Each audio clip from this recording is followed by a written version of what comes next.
안녕하십니까. 둔산 Q&A 공부방 동아쌤입니다. 학생들이 이제 시험 준비를 하면 순차적으로 공부를 하게 되면 여러 번 반복하고 쉽게 어쨌든 그 반복을 통해서 단련할 수 있는데, 한꺼번에 공부를 하거나 이제 공부하는 순서를 어떻게 해야 되는지. 그러니까요, 내신 대비로 봤을 때 보통은 2주를 중학생 때 2주를 하기도 하는데, 2주를 하거나 4주를 하거나 아니면 6주를 하거나 아니면 2달을 하거나, 이렇게 되었을 때 이 순차적으로 어떤 단계를 밟아서 공부를 해야 되는지에 대해서 생각해 보면서 그 설명을 드리도록 하겠습니다. 일단 첫 번째 단계는요, 여기에서는 총정리라고 써 있는 거는 이제 중학생 기준으로 그 전에 써 있던 건데, 어떤 책자의 단어와 용어를 해결합니다. 용어를 해결합니다. 이 단어 용어랑 어떤 내용이 있는지를 알기 위해서 전체를 정독을 해야 됩니다. 전체를 정독. 네, 이 정독을 정확하게 정밀하게 읽는다는 정독이 아니라 빼먹지 않고 꼼꼼하게 빠른 속도로, 그러니까 정독 플러스 뭐를 해야 되죠? 속독을 해야 됩니다. 속독.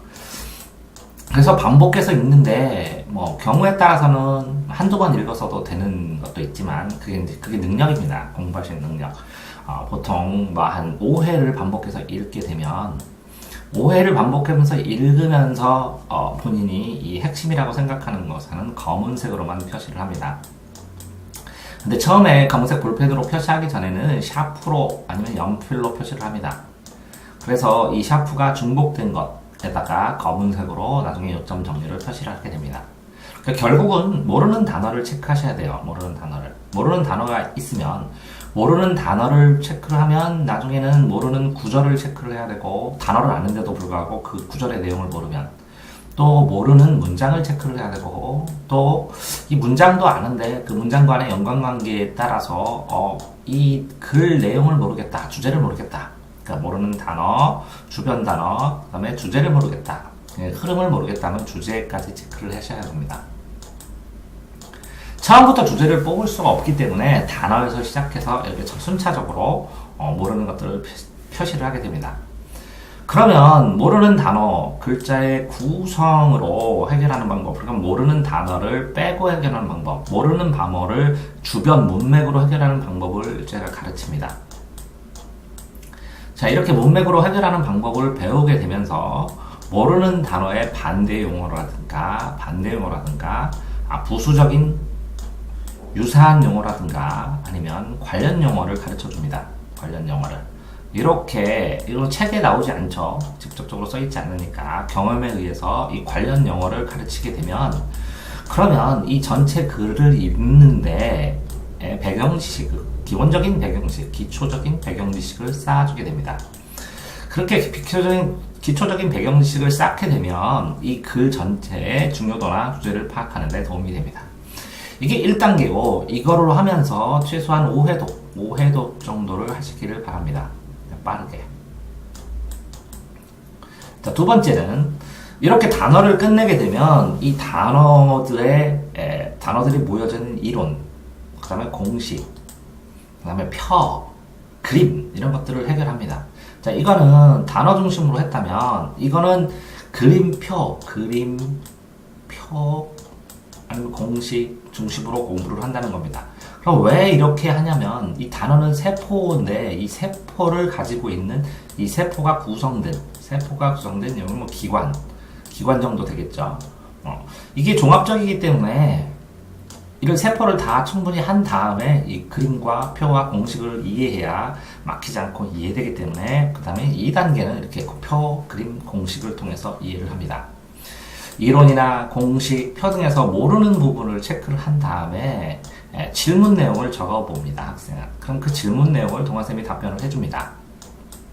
그러면서 이 용어들이나 주제를 재구성을 하게 됩니다.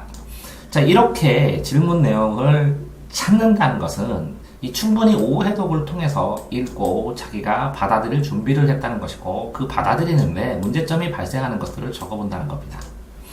모르는 부분을 설명하면서 질문 전체와 질문과 전체 핵심과의 관계를 설명합니다.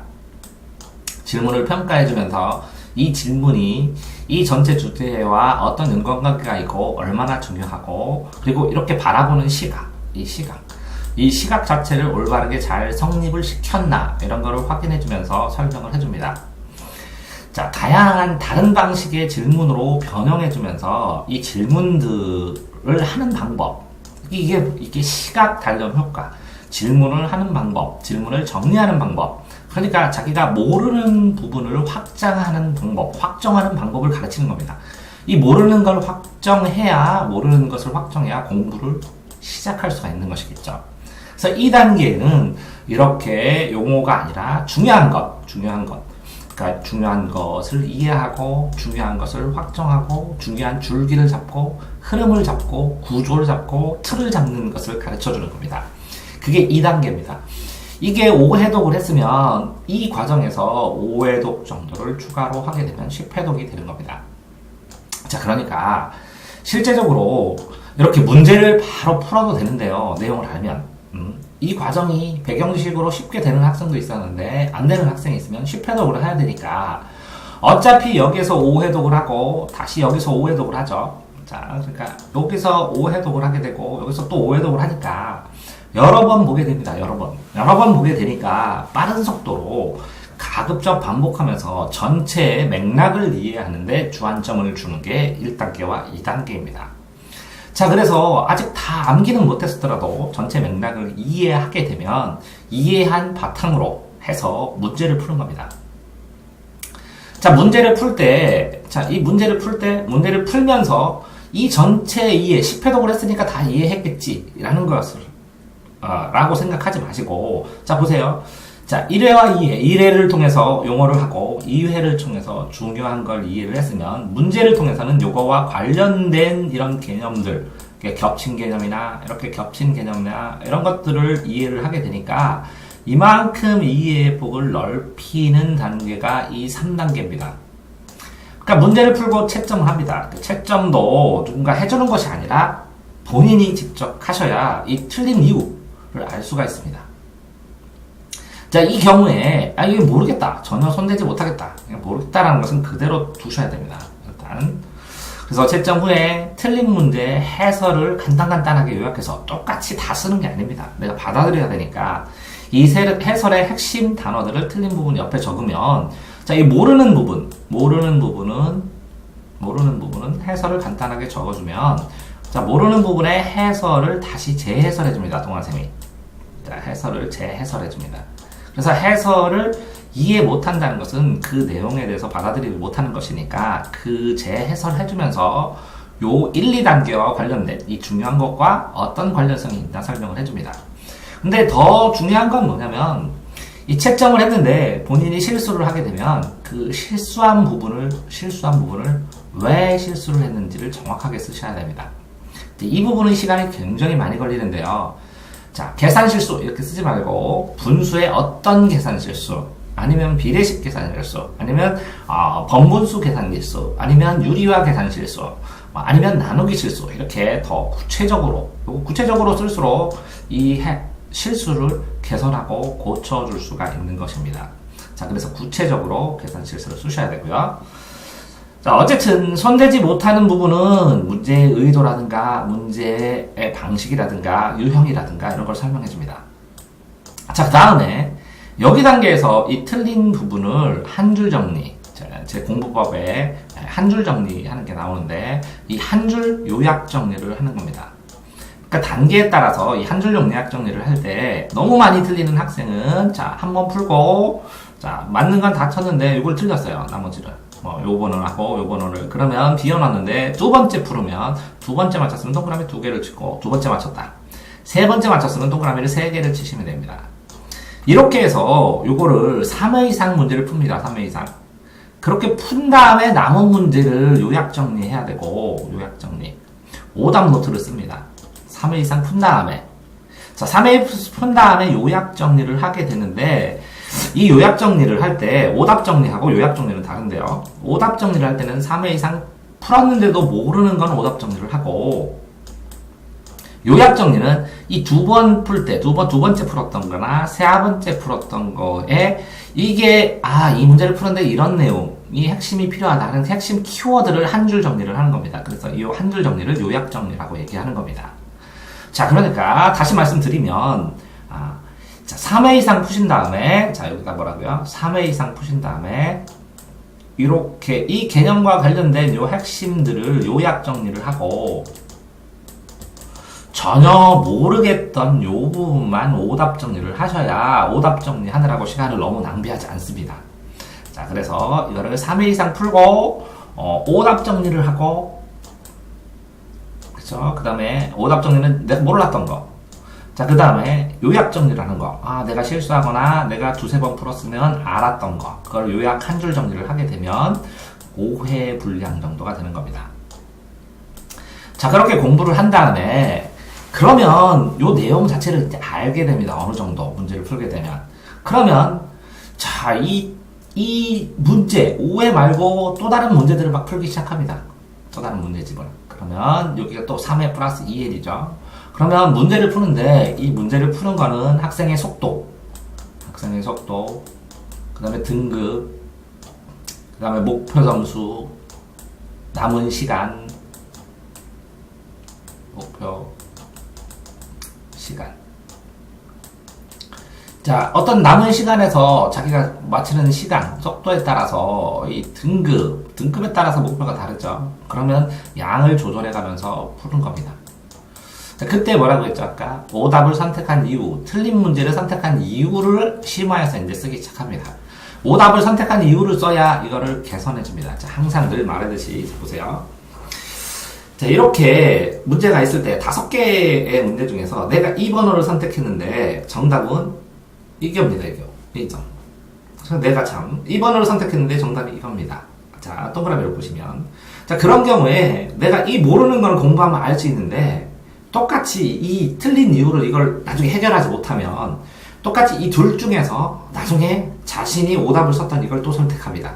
그러니까 확실하게 오답을 선택한 이유, 그러니까 정답을 골라라는 논리, 시각, 문제를 푸는 방법, 이런 것들을 철저하게 구축을 해놔야 됩니다.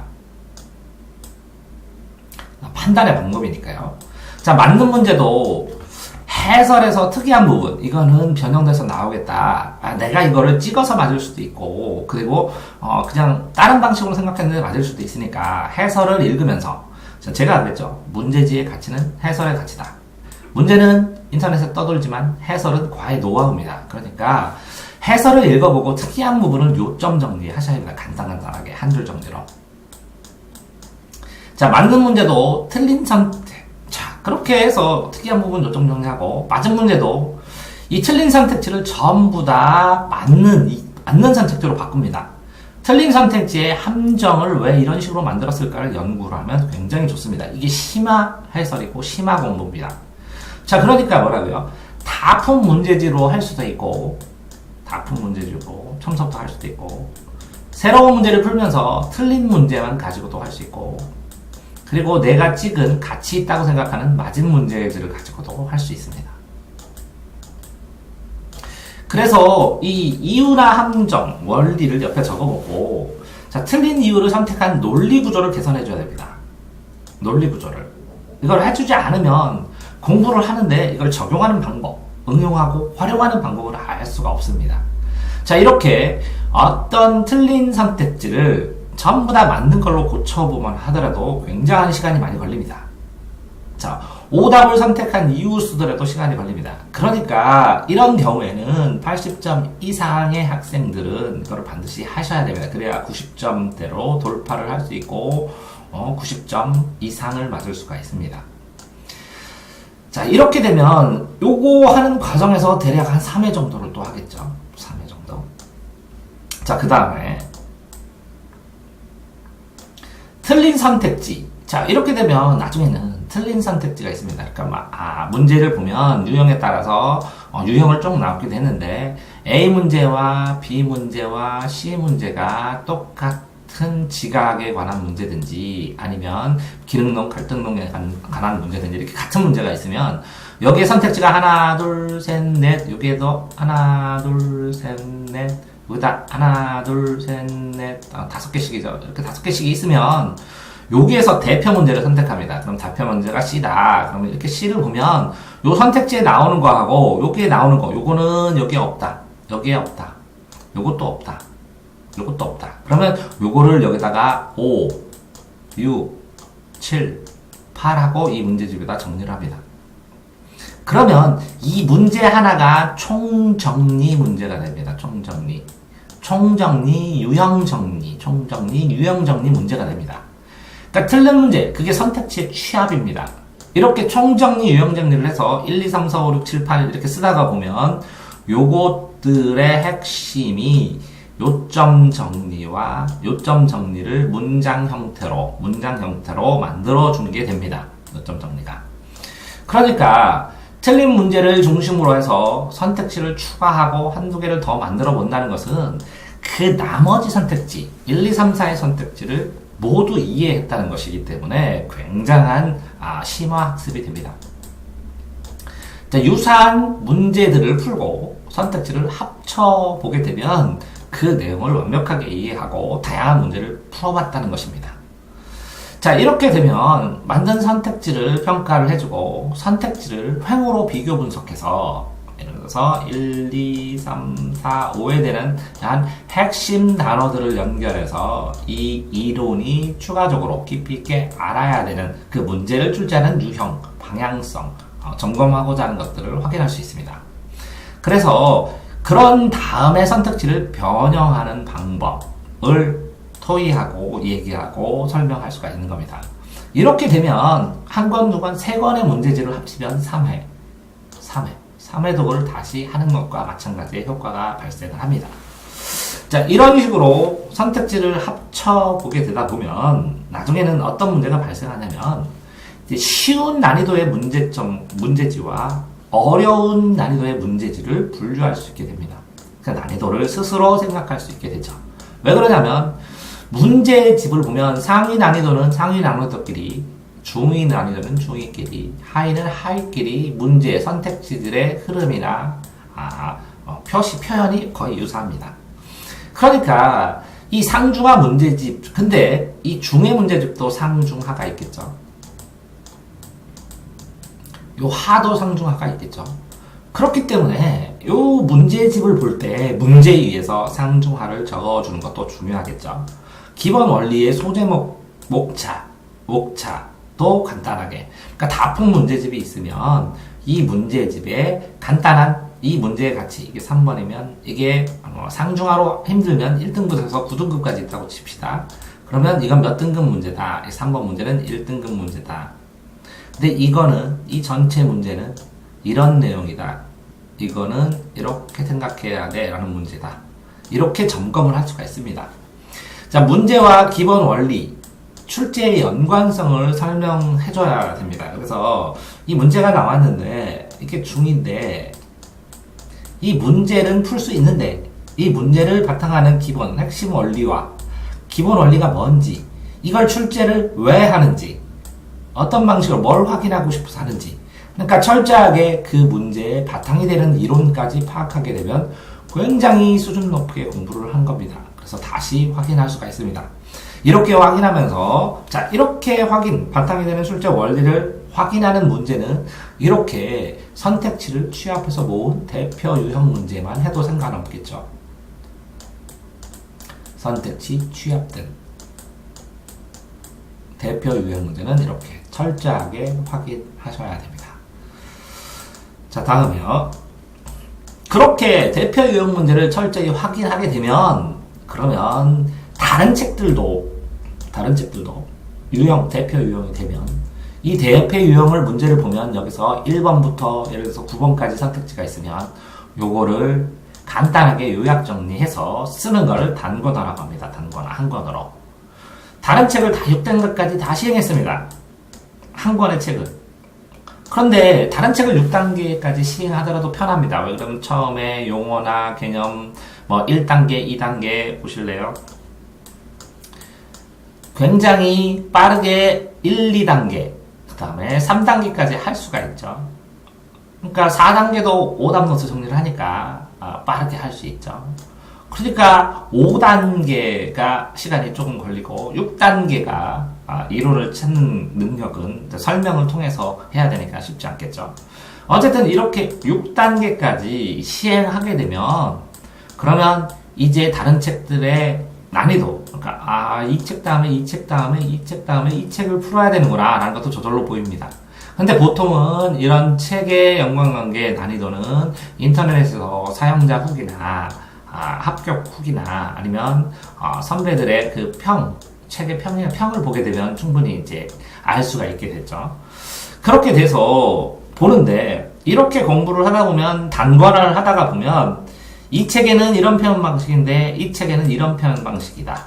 예를 들어서 어떤 함수에서 fx 플러스 fy는 f 가로 열고 x 플러스 y는 어떤 걸 뜻한다. 이건 어떤 걸 뜻한다. 그러니까 a라는 개념이 있는데 이 개념을 이런 식으로 표현한다.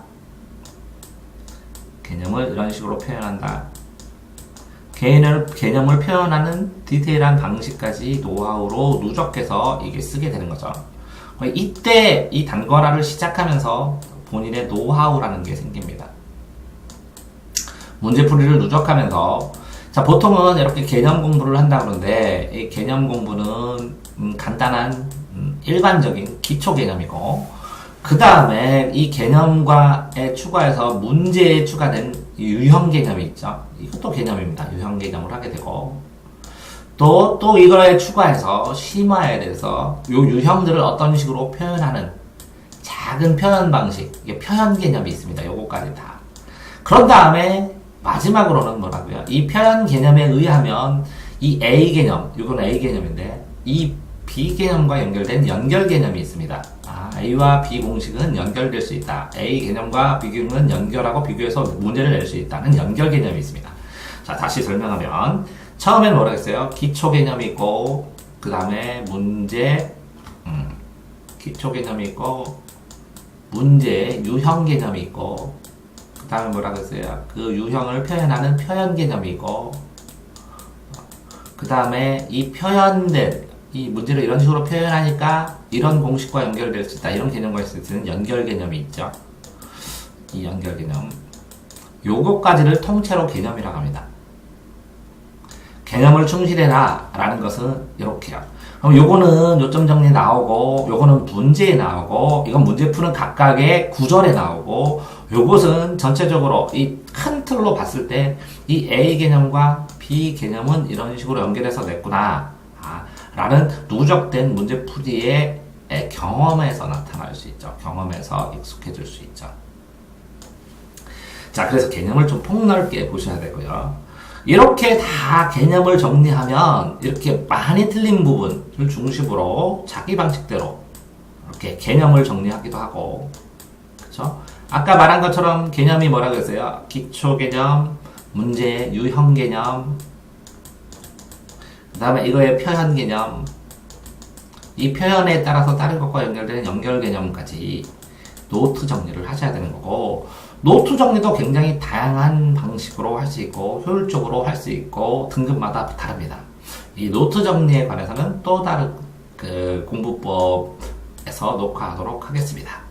자, 이렇게 노하우를 단권화하고 그 다음에 핵심 요약을 정리를 하게 되면 그러면 그 다음부터는 이게 기초가 완결됐다. 개념이 완결됐다. 개념이 어느 정도는 잡혔다. 이렇게 얘기를 할 수가 있습니다. 그럼 이렇게 튼튼하게 잡힌 개념을 중심으로 해서 이제 심화 문제를 무제한으로 풀게 됩니다.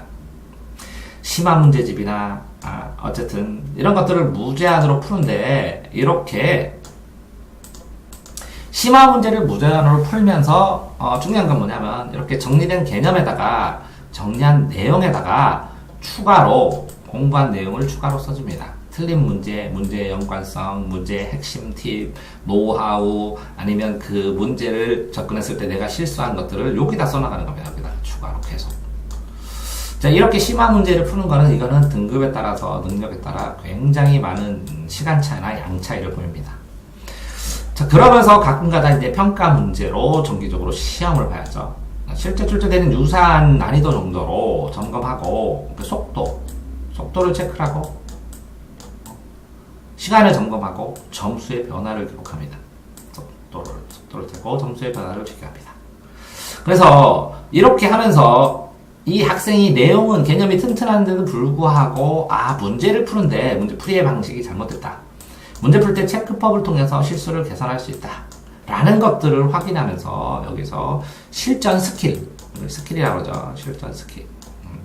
실전에서 쓸 수 있는 스킬들을 가다듬는 겁니다.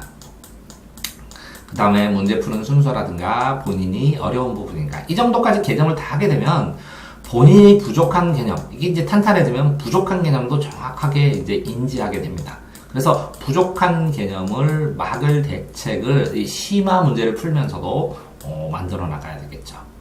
자, 그래서 실전 스킬을 이렇게 정리를 하게 되면 그러면 이제 자신의 학습 시간, 풀이법, 정리의 시간을 기록하고 심화 교재, 학원 교재, 단원장 등의 풀이 방법, 학습에 대한 평가를 누적 기록하자. 그래서 이렇게 하는 게 뭐라고요? 학습 누적 기록부를 통해서 개선 방법을 심화해서 찾는 거죠. 캘린더나 자기주도 학습 기록부에다가 기록을 해서 심화해서 정교하게, 그러니까 최대한으로 효율적으로 공부할 수 있는 그 기록을 분석하고 개선해 주는 겁니다. 물론 이전에도 기록하고 분석을 하죠. 전부 다 그전에도. 근데 실제적으로 이 기록하고 분석하는 것이 이 정도에 왔을 때 11단계까지 왔을 때 최고의 효과를 보입니다. 최고의 효과를 보입니다. 왜 그러냐면 본인이 할 수 있는 것을 최선을 다했기 때문에. 근데 그전에는 뭐라고요? 그러니까 본인이 할 수 있는 걸 다 안 했다라는 겁니다. 다 못했다. 다 못한 상황이니까 개선을 해보면 더 해라 라는 방법밖에 없는데 여기서는 본인이 방법대로 다 했다라는 겁니다. 그렇기 때문에 여기서는 개선을 할 수가 있는 것이겠죠. 자, 그 다음에 가장 중요한 거는 마지막입니다. 시험이 끝나면 각 과목의 목표, 과정, 결과 제가 그랬죠. 시험 계획을 짜고 이거를 실천한 학습 누적부하고 두 개를 비교해보고 자, 그런 다음에 실천한 거 계획과 실천을 비교해본 다음에 이 계획 옆에다가 개선 대책을 다 쓴 다음에 이걸 합쳐서 그죠? 새로운 계획표를 딱 짜야 됩니다. 시험 계획을 적어봐야 됩니다. 이게 이제 무리하게 짜거나 불가능할 것 같으면 조언을 하게 해주는데 이렇게 계획과 실천이 비교돼서 개선 대책을 짜게 되잖아요. 그러면 요거는 나중에 더 실현될 가능성이 훨씬 올라가는 겁니다. 그래서 피드백이 되고 발전을 해나가는 겁니다. 그게 12단계입니다. 자, 이렇게 돼서 만들어지는 건데 시험 끝나자마자 이거는 하는 게 좋죠. 특별한 일이 있으면 3일 이내, 아무리 그래도 3일이 넘어가면 개선 자체가 쉽지 않습니다. 왜? 실천할 때 느낌 다 까먹고 개선책을 쓰는 것도 풀이 주고 가죠. 자, 이렇게 지금까지 말씀드린 게 12단계로 점점 심화하면서 하는 학습법이고요. 심화하는 학습법으로 단계적으로 가르치는 교육법도 되고요. 그 다음에 학생들이 이런 것들을 공부를 해나가면서 공부를 순서를 어떻게 잡으면 공부의 순서도 됩니다. 자, 보통 이게 복잡하니까요. 지우고 다시 그러면 등급별로 어떤 반응을 보이는지만 설명하고 마무리 짓도록 하겠습니다. 보시면 하위 등급일수록 이렇게 단어를 모릅니다. 그래서 이 시간이 많이 들립니다. 그러니까 이 단어를 모르니까 이 단어를 이게 다 하나하나 가르쳐줘도 또 이론과 공식을 설명하다 보면 또 모르는 단어가 나옵니다.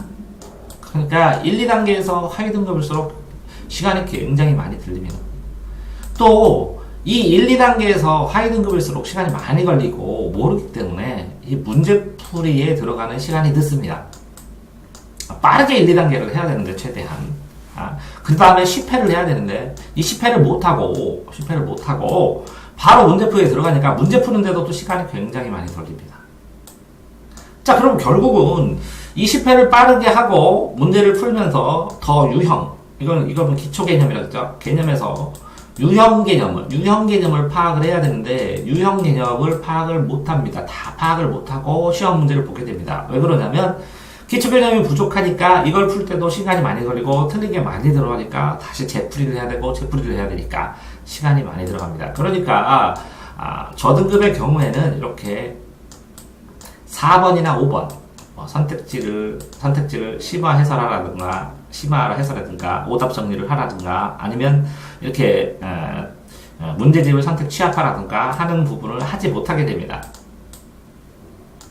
왜 그러냐면 이 문제를 풀고 이거 다 풀고 또 풀어가면서 그 있는 문제 풀었던 문제집을 다 맞게 하는 게 뭐 기본 점수를 맞는데 더 유리하기 때문에 이렇게 문제를 심화해서 오답 이유를 듣고 취합하고 하는 90점 이상의 공부를 해보지를 못하기 때문에 90점 이상을 맞지를 못합니다.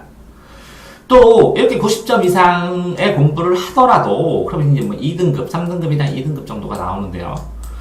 이렇게 하더라도 왜 1등급이 안 나오냐면 이 철저하게 이 문제를 분류해서 원리를 이해하고 원리를 접근한 다음에 연관성을 생각하고 변형을 생각해보고 하는 걸 안 하기 때문에 1등급을 못합니다. 결국은 이렇게 전체가 깨어지는 단권화의 수준에 이르지 못하고 핵심 요약을 정리하지 못했기 때문에 그래서 더 이게 완벽하게 이제 개념을 단단하게 굳히는 단계가 되지 못하기 때문에 심화 문제 풀이를 들어가지 못합니다. 그렇기 때문에 1등급을 하지 못하는 거죠. 자, 이 1등급 95점에서 100점 뭐 넓게 맞아보면 90점에서 100점 사이는 능력 차이가 어마어마합니다. 왜 그러냐면 똑같이 학교에서 95점을 맞는 학생도 학교에 따라서 수능으로 1등급에서 3등급까지 다 흩어져 있고 똑같이 1등급 아이들만 모아놓고 시험 봐도 경찰대 시험 보면 1등급에서 5등급까지 막 계속 나누어지니까 이 심화 문제 풀이에 들어가서는 이제 무한 경쟁의 시기에 들어가게 됩니다. 자, 그 다음에 어쨌거나 이렇게 공부를 한 상황에서 학습형 평가나 뭐 문제풀이의 단계는 학생이 쉽지 않죠. 이게 정기적으로 해나가면서 실수를 부리는 방법을 이제 동화쌤이 해나가는 영역이고요. 자, 그 다음에 이렇게 12번 학습 계획은 누구든지 꼭 이렇게 끝나는 날, 시험 끝나는 날 채점을 다 하고 오답이 나온 이유를 철저하게, 오답을 고른 이유를 다 철저하게 놓고 다음번에 내가 공부를 이렇게 했는데 이런 게 오답이 나왔으니까 어떤 식으로 하면 이게 맞을 수 있겠구나 라는 걸 꼭 세워두시기를 바랍니다. 이게 시험을 계획을 짜는 게 시험의 마무리다. 계획을 짜야 다음 시험에 계획을 짜야 시험이 마무리됐다. 꼭 기억하시기 바랍니다. 네, 수고하셨습니다.